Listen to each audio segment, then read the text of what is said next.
I wanted to show the various kinds of methods I use when glazing different kinds of pottery pieces.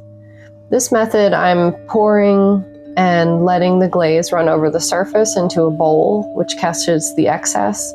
And I did 2 layers of 2 different colors here, which is partially an experiment that I'm excited to see how it turns out.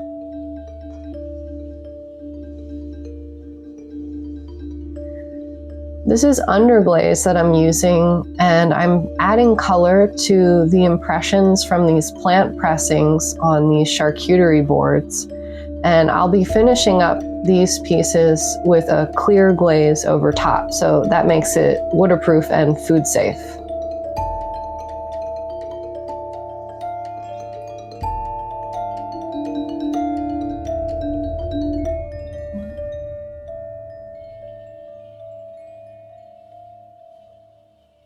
Here I'm adding color just to the rim of this coaster here, and these have mushroom patterns in the middle, but they're covered with clear glaze at this point, so you can't see them.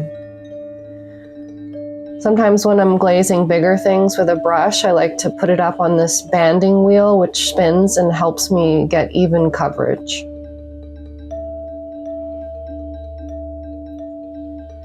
You really got to work the brush into pieces that have heavily textured surfaces like this one.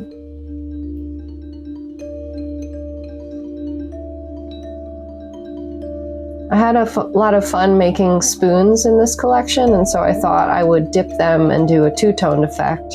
And I have this nifty drying and firing rack that I can put them on so they can be glazed all the way around without the glaze sticking to anything in the kiln.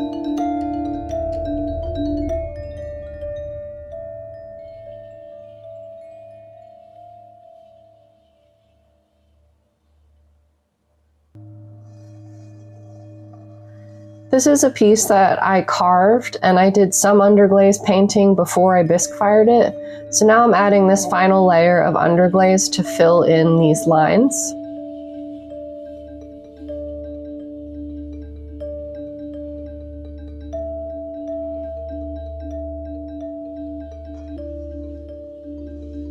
Next, I'm wiping away all the excess glaze with a wet sponge, and what's left with is just the carved lines filled with the underglaze, and this will also be finished with a clear glaze on top.